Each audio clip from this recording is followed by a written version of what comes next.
The iron railing of the Tchoupitoulas wharf caught Nell Carver beneath the ribs as her legs gave out.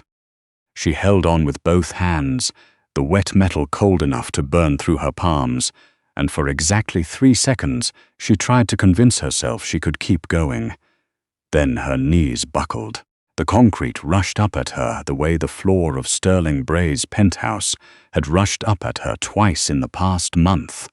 Fast, indifferent, absolute, and the last thing Nell registered before the dark swallowed her whole was the sound of men's voices cutting through the rain. She had been running for 11 blocks in bare feet. She hadn't planned it. She hadn't planned anything. There had been a window left unlatched on the service stairwell, and then there had been the cold night air against her face, and then there had been 11 blocks of cracked pavement and October rain before her body finally submitted to what Sterling had been working toward for nearly a year, her complete and total collapse. Sterling Bray was a name that opened doors in New Orleans. His photograph ran regularly in the business section of the Times-Picayune, always the same 3/4 angle shot, always the same studied smile. Developer, philanthropist, the man who had personally financed the renovation of 6 blocks of the old warehouse district and received a key to the city for doing it. He was handsome in the particular way that men with money often were. Well-maintained, expensively barbered, the kind of handsome that had nothing to do with the structure of a face and everything to do with what surrounded it. Behind the penthouse doors on the 15th floor of the building he owned, he was something else entirely. Nell had been his housekeeper first.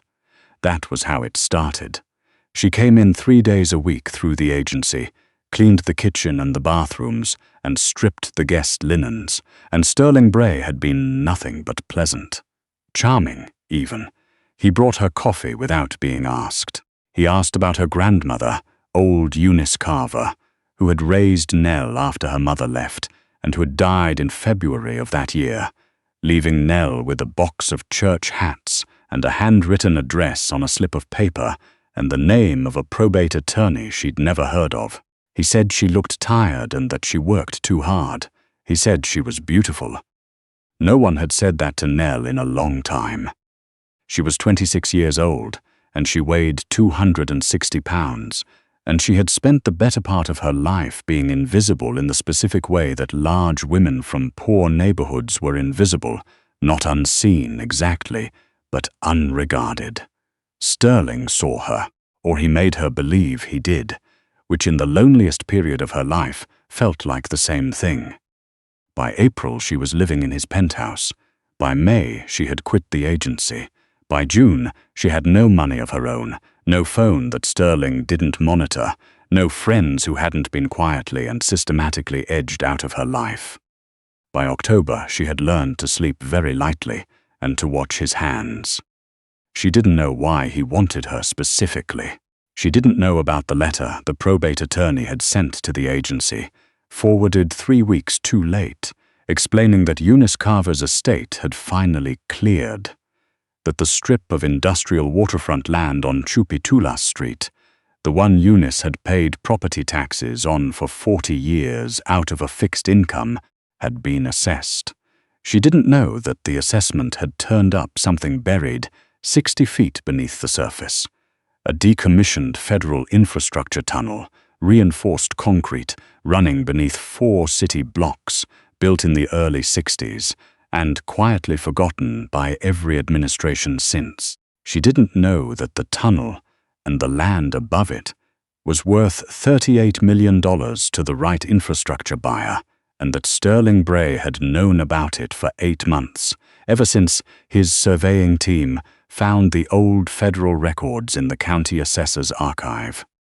She didn't know any of it. She just knew that Sterling needed her to sign something, and that every time she asked what she was signing, he hit her somewhere that didn't show. The night she ran, he had come home at 11 o'clock with whiskey on his breath and a legal document in his hand.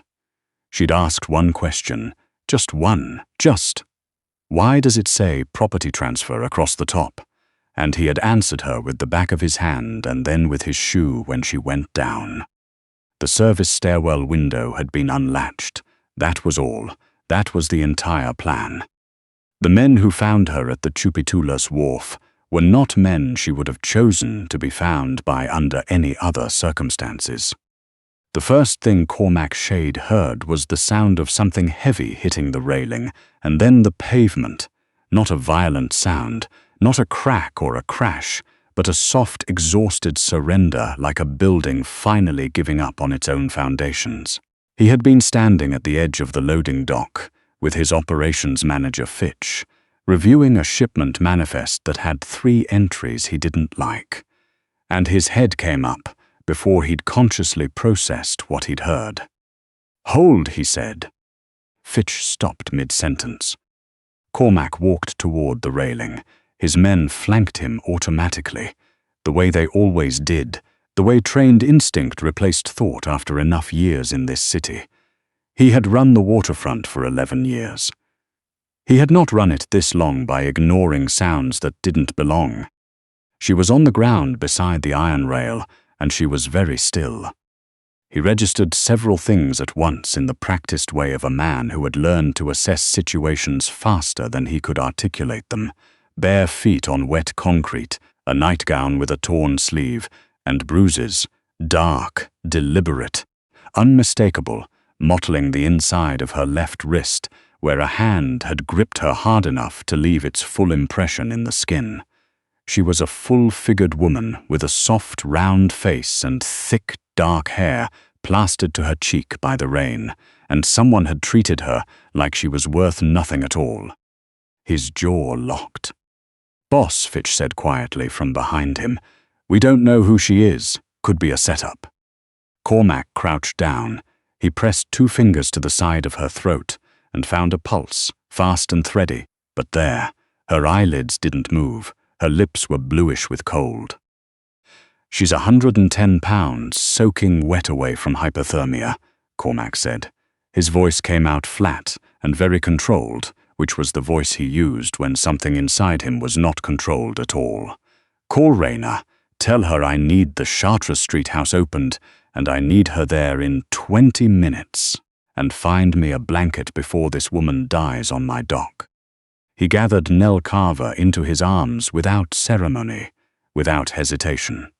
She was heavy and unconscious and completely, utterly defenseless, and the weight of her settled against his chest with a solidity that did something to him he did not immediately have language for. He was a large man, broad across the shoulders, built by decades of physical work before the money came, and she fit against him the way a person fits against someone who simply decides to hold them. Like she had always been meant to end up here and had just had a very long and terrible route to arrive. He didn't look at Fitch. "Tell Rayna we might need a doctor." The Chartres Street house was a 19th century Creole townhouse 4 blocks from the waterfront that Cormac owned under a holding company and used for the kind of conversations that didn't happen in offices. It had a medical kit the size of a small refrigerator because Cormac Shade had learned, the hard way, that men in his line of work needed to be self-sufficient in emergencies. Rayna, who had been his housekeeper and household manager for 9 years, and was one of approximately 4 people on Earth he trusted without conditions, had the lights on and a fire going in the back parlor by the time he carried Nell through the door. Rayna took one look at the woman in Cormac's arms and said nothing. That was one of the things Cormac valued most about her. He laid Nell on the settee closest to the fire. Rayna produced a stack of blankets. Cormac stripped off his jacket and draped it over Nell's feet while Rayna worked, and that was when the blanket slipped from Nell's shoulder and he saw the rest of it. The bruise on her jaw was old enough to have gone yellow at the edges. The ones on her upper arm were newer, purple-black, in a grip pattern, 5 distinct oval marks where fingers had dug in. When Rayna carefully cut away the torn sleeve of the nightgown, there were more. A wide, dark contusion across Nell's left side, where something flat and hard had made contact with her ribs. The kind of injury that came from being kicked by someone wearing a shoe. Cormac stood up and walked to the window. He stood there for a long moment, his back to the room, his hand flat against the glass. The rain moved in long grey curtains over the street. Inside the parlour, the fire crackled, and Raina worked quietly, and the sound of it all was very ordinary, which was almost the worst part. "Her pulse is steadier," Raina said. "She's warming up. No obvious head injury that I can find. The ribs concern me. Get Dr. Biozolile, tell him it's a private matter." "Already called him. He'll be here within the hour." Cormac turned around.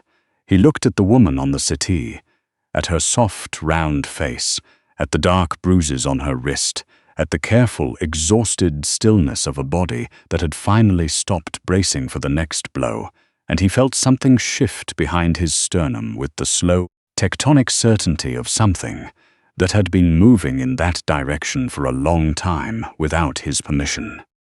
Nell Carver woke up convinced she was dead. The ceiling above her was unfamiliar, pressed tin, cream-painted, with an ornate plaster medallion around a brass chandelier, and for a lurching, disoriented moment she lay completely still, the way she had learned to lie still in Sterling's penthouse, cataloguing the sounds of a space before she moved in it. Fire, rain against a window, the low murmur of a man's voice in another room, too distant to make out the words. And warmth, real warmth, the kind that soaked into muscle and bone, which told her she had been cold long enough that she had stopped noticing it. She tried to sit up. The left side of her ribcage informed her, immediately and with great conviction, that sitting up was not something she was going to be doing. Slowly. The voice came from the chair to her right, deep, unhurried, with the particular register of a man who had spent his entire life in this city. She turned her head. Cormac Shade sat in a high-backed chair 3 feet away, his forearms resting on his knees, watching her with an expression she couldn't immediately categorize. He was a large man older than her, with dark eyes and grey threaded through his close-cropped hair, and the kind of stillness that didn't come from calmness. It came from a man who had learned to conserve his energy for when it mattered. She knew who he was. Half of New Orleans knew who Cormac Shade was, even if they only said the name in certain company. "You're in one of my properties," he said. "You're safe. My doctor has examined you. 2 of your ribs are cracked, but not displaced, which is the preferable version of that injury." He paused. "You were found on my dock." Nell stared at him. Her mouth was dry, and her heart was trying to exit her chest. "I'm sorry," she said.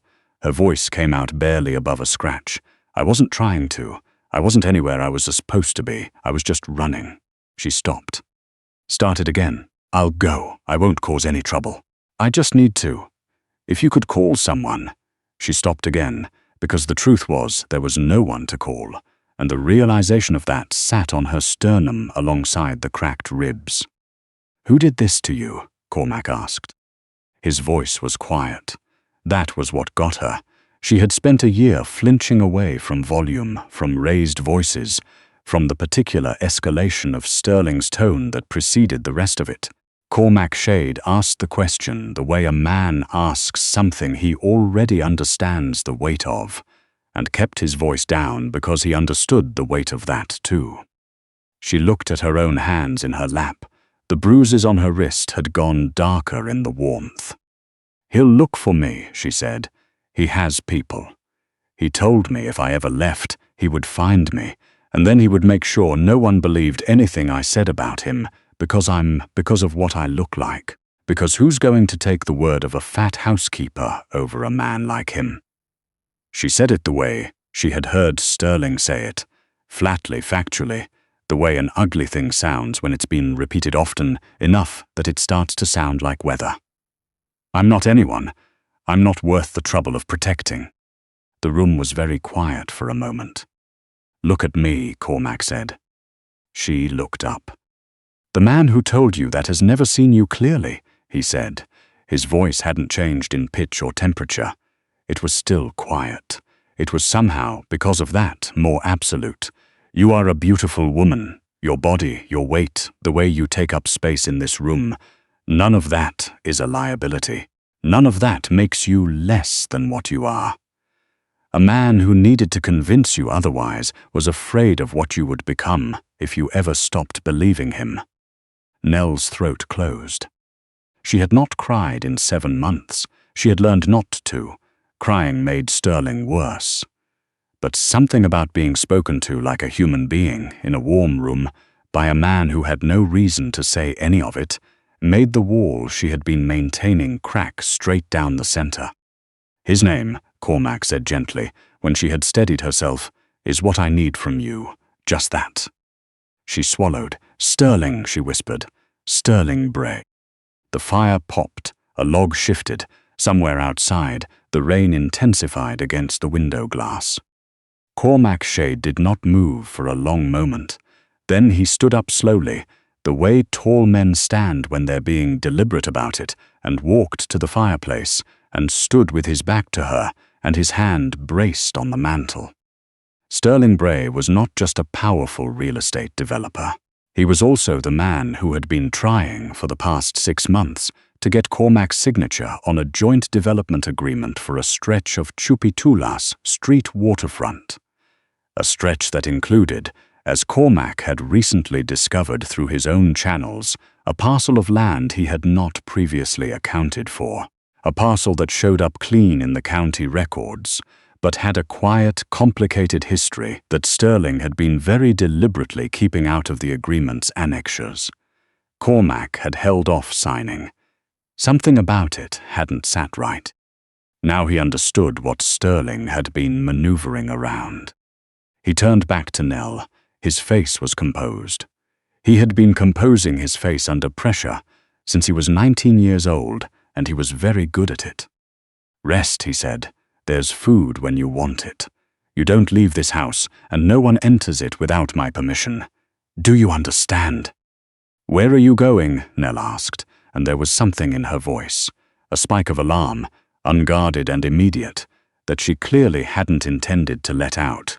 She looked startled by herself. Cormac held her gaze for a moment. I have some paperwork to discuss with an associate, he said. I'll be back before morning.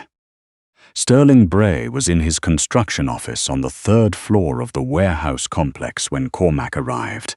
He was yelling into a phone, his tie pulled loose, his face patchy with the kind of anger that had sweat underneath it.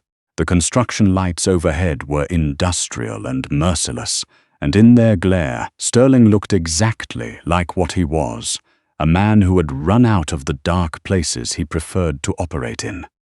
He dropped the phone when he saw Cormac come through the door. Cormac. Sterling's recovery was fast, the social mask snapping back into place with the practiced ease of a man who had been code-switching his entire adult life. I wasn't expecting you. The Tchoupitoulas agreement, I've been meaning to reach out. I know I've been slow on the revised. I found something on my dock tonight, Cormac said. He moved into the room at the pace of a man who had nowhere else to be. Fitch closed the door behind them. A woman. She'd been running barefoot through the rain for 11 blocks.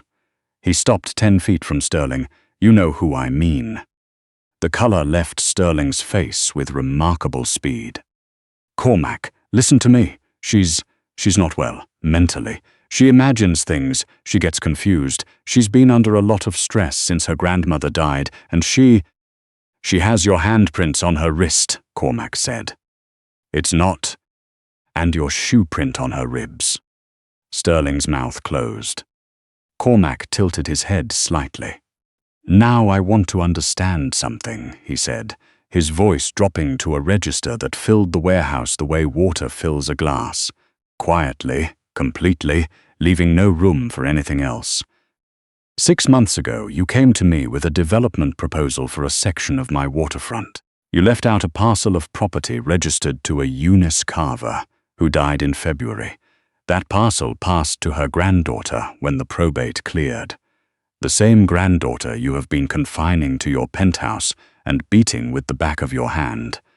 He paused. Tell me what's under that property, Sterling. Tell me what you found in the county assessor's records." Sterling was sweating now in earnest, his eyes cut to Fitch, who stood by the door with his arms at his sides and the expression of a man who had heard worse things in smaller rooms. "The tunnel," Sterling said finally. His voice had gone very flat. "Federal infrastructure, decommissioned in '79. It runs under 4 city blocks, with the right buyer, a water management authority, a transit development group. The subsurface rights alone are worth 35, maybe 38 million. But only if the surface owner signs off." He tried something that was meant to be a smile. "She doesn't know any of this, Cormac. She grew up in the 9th Ward. She's never owned anything. I just needed her signature before she found out what she had, because once she knew, Cormac repeated softly, she would have been worth something. And a woman who knows her own worth is harder to break." Sterling opened his mouth. He didn't get to close it again. Cormac was already turning for the door. He did not need to watch what happened next. He had given Fitch his instructions before they arrived, and Fitch did not require supervision. By the time Cormac's hand touched the iron door handle, the matter of Sterling Bray was already, in every practical sense, concluded. He was 4 blocks from the Chartres Street house when his phone vibrated. He answered it before the second ring. Rayner's voice came through stripped of its usual steadiness, short, direct, already in the middle of the crisis. "You need to come now," she said. "She crashed. She woke up for a few minutes after you left, and then went back to sleep, and something changed. Biosalil says it's internal bleeding from the abdominal trauma. Slow hemorrhage, building for hours. Her blood pressure dropped to a pause. Cormac heard voices in the background, urgent and layered. He says if you want to see her, you come now. Cormac's hand went white on the steering wheel. He had been hit by a car once at 22 on the Causeway Bridge in a handoff gone wrong. This felt like that, like impact, like the specific violent interruption of forward motion, like the world suddenly reorganizing itself around a different axis without asking his permission first. Keep her breathing, he said, 3 words, flat as a command. Underneath them was everything he did not have time to say. He ran 2 red lights getting back to Chartres Street. The house was transformed in the way only a medical emergency transforms a domestic space. The back parlor stripped of its gentleness, the settee pushed aside, the coffee table covered with Biosalal's kit, the air sharp with iodine, and the particular smell of urgency. Nell lay on the floor on a wide, flat board, her face the color of old candle wax, blood pressure cuff on her arm and an IV line running into the soft inner crease of her elbow. She was still breathing. Cormac counted 3 full cycles before he let himself cross the threshold. Dr. Biosalal, 60 years old, trained at Tulane, and the most reliable private physician in Cormac's employ, looked up from where he knelt beside and did not waste time. The rib trauma caused a slow bleed in the abdominal cavity. She's been losing pressure for hours. I've got her stabilized, but she needs blood, and she needs monitoring, and if anything shifts in the next 6 hours, she needs a surgical suite. He sat back on his heels and delivered the verdict the way veteran doctors learn to. Straight, and without decoration. She's stable right now. That could change. I want to be transparent about that. What does stable mean? Cormac asked. It means she's still here, Biosalal said. It means her body is fighting. Cormac crossed the room and sat down on the floor beside her, not in a chair. On the floor, where he could see her face at eye level, where nothing stood between him and the slow, labored rise of her chest. He took her hand, her soft, bruised hand, with the grip marks on the wrist that would be there for weeks, and he held it in both of his, and he waited. He was not a man who prayed. He had not been since he was 12 years old, and had decided that the things he intended to do with his life were incompatible with making requests of anyone above him. but sitting on the parlor floor of the Chartres Street house with Nell Carver's hand between his palms and Biosoleil's monitors, keeping their steady mechanical accounting of her heartbeat, Cormac Shade did something that came close enough to it that the difference barely mattered. He was still there at 7 in the morning when she came back. It was a small thing, a change in the quality of her breathing, a twitch of her fingers in his grip, and then her eyelashes moving slowly against her cheeks like something remembering how. Her eyes opened and found the ceiling first, and then found him, and her face did a complicated thing in which fear and relief and exhaustion all competed for the same small amount of real estate. "Hey," she said, barely there. "Hey," Cormac said back. "I feel terrible." "You're going to feel better." He said it like a fact because he needed it to be one. "You had internal bleeding. My doctor has been with you all night. You're going to be fine."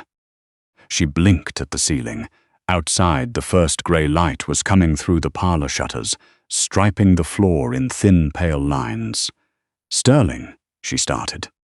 "Sterling Bray is not a problem that exists anymore," Cormac said, level and quiet. "He will not look for you. He will not send anyone for you. You do not need to be afraid of him." She turned her head and looked at him directly. There was something behind her eyes that he recognized. Not relief, not yet, but the cautious, preliminary work of a person testing whether something is real before they allow themselves to believe it. "Why?" she asked. "Why are you doing any of this?" Cormac considered the question. It was a fair one. "Because you landed on my dock," he said, "and because what I saw when I picked you up off the ground told me exactly what kind of man Sterling Bray was, and I have a strict policy about men who do what he did." He paused. "There is also something else, something you need to know when you're stronger, about your grandmother, about what she owned." Nell frowned slightly.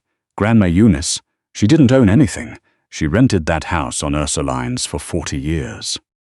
She owned a parcel of land on Tchoupitoulas Street.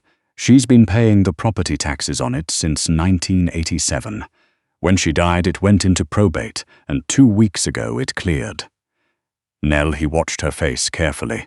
"It is yours now. The land and what's underneath it. A federal infrastructure tunnel, decommissioned and forgotten for 50 years. The subsurface rights alone are worth $38 million to the right buyer. You are one of the most significant property holders on this waterfront." The monitors beeped. A pigeon walked across the sill outside. The streetcar on St. Charles rang its spell somewhere in the distance. Nell stared at him. "I grew up without heat in January," she said finally. Her voice was very quiet. "Grandma Eunice used to open the oven door in December to warm the kitchen. We ate beans 4 nights out of 7. "I know." She owned land worth $38 million. She may not have known the full value. The tunnel was only rediscovered in the past year. He leaned forward. "Sterling Bray found out before you did. He got close to you deliberately. Everything he did, the isolation, the control, the way he worked to make you believe you were worth nothing and that no one would ever want you. It was all to make you easy to manipulate, to make you sign a property transfer without asking what you were signing away." The silence that followed was the particular kind that happens when a person is recalibrating everything they understood about a chapter of their own life. Nell's expression moved through several things that Cormac did not try to name, because they were hers and they were private, and she deserved to have them without an audience narrating them back to her. "He didn't want me," she said slowly, "not with grief, with the crystalline clarity of someone finally setting down a weight they had carried so long they had stopped feeling its shape. He wanted the land." "He was afraid of you," Cormac said. "That's the truth underneath all of it. A woman who knows what she owns is a woman who doesn't need anyone's permission to walk out the door. He needed you not to know. So he built a version of you in your own mind that would stay." Nell was quiet for a moment. Then she said, I don't know how to do any of this. I don't know anything about property rights or infrastructure deals or—" She gestured vaguely at the room, at him, at everything the room implied about the world she had accidentally stumbled into. "You don't need to know yet," Cormac said. "You need to recover first. The rest—" He looked at her, this woman who had come off his dock barefoot and battered and more resilient than she had any earthly reason left to be, and he made a decision that he understood was permanent. "The rest, you won't do alone. Not the legal process, not securing the property, not any of it." "Why would you?" "Because you're on my waterfront," he said simply, as if that settled it. "Because what stands on my waterfront is mine to protect. And because—" He stopped, looked at her hand in his, where his thumb had been moving in slow circles over her bruised knuckles, without him quite noticing when he'd started. "Because I sat on the floor of this room all night, telling myself that if you made it through to morning, I was going to stop pretending I didn't know what that meant." Nell looked at him for a long time. "I'm not easy," she said finally. "I'm going to need time. I'm probably going to flinch at things I shouldn't for a while. And I don't know how to be in whatever this is, with whoever you are." She held his gaze steady, and there was something in her face now that had not been there the night before. Something upright and quietly immovable, something that Sterling Bray's year-long project of destruction had not, in the end, reached. "I need you to know that going in, that I'm not going to just fold into this. I make my own choices." "I don't want you to fold," Cormac said. "I want you to heal. And then I want to watch you walk into that probate office and sign your name at the top of a $38 million property document, and I want to be standing 2 feet behind you when you do." She looked at him for another moment. Then she exhaled. Slow, deep, the breath of someone releasing something they had been holding so long they had forgotten it wasn't part of their body, and she leaned her head back against the pillow. "Okay," she said, "just that, like a door very quietly, swinging open." Outside, the sun finished climbing above the rooftops of the Marigny. The rain had stopped somewhere in the night, and the streets were wet and clean and new, and Nell Carver lay in Cormac Shade's parlor with an IV in her arm and property rights to $38 million. She hadn't known existed until an hour ago, and for the first time in longer than she could accurately remember, she stopped waiting for something bad to come next.